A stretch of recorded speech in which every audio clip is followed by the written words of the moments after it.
ভাবতে হচ্ছে নির্ভয়ার ঘটনার পর আমাদেরকে কেন এখনও ভয়ে ভয়ে থাকতে হচ্ছে। বাকি দেশ দুনিয়াতে যেখানে দেশে যাবেন একটা কোনো রুল আছে, রেগুলেশন আছে যে রেপ হলে একটা ফাঁসি দেওয়া হয়, শাস্তি দেওয়া হয়। বাট আমাদের দেশের এখন রুল নেই কেন, যার জন্য সংখ্যার দিন বেড়ে চলেছে।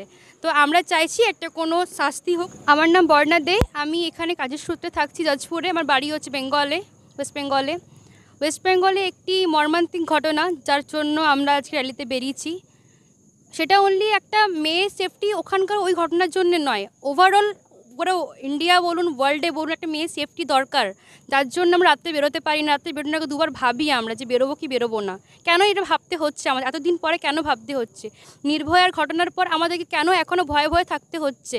বাকি দেশ দুনিয়াতে যেখানে দেশে যাবেন একটা কোনো রুল আছে, রেগুলেশন আছে যে রেপ হলে একটা ফাঁসি দেওয়া হয়, শাস্তি দেওয়া হয়। বাট আমাদের দেশের এখন রুল নেই কেন, যার জন্য সংখ্যার দিন বেড়ে চলেছে। তো আমরা চাইছি একটা কোনো শাস্তি হোক, কোনো রুল হোক, অনলি ওয়েস্ট বেঙ্গলে নয়, অল ওভার ইন্ডিয়ার রুল বের করুক। মোদি সরকার হোক, মমতা সরকার হোক, যেই হোক, একটা রুল বের করুক যে আমাদের যেন কোনো একটা ফাঁসি বা কোনো শাস্তি দেওয়া হোক রেপিস্টদের, যেন এই রেপ জিনিসটা বন্ধ হয়ে যায়। লোকে দুবার মেয়েদের তাকাতে, ওই নজরে তাকাতে দুজন ভাবে যে না, মেয়ে একটা নারী। আমাদের বেঙ্গলে দুর্গাপুজো হয়, দুর্গাপুজো নারী শক্তি, দুর্গাপুজো কালী পুজো নারী শক্তির জন্য মানা হয়। সেখানে যে বেঙ্গলে না দুর্গাপুজো হয়, যে যাজপুরে বলুন যেখানে কালী পুজো হয়, সেখানে মেয়েদের এত সেফটি নেই কেন? মেয়েদের সেফটি দরকার।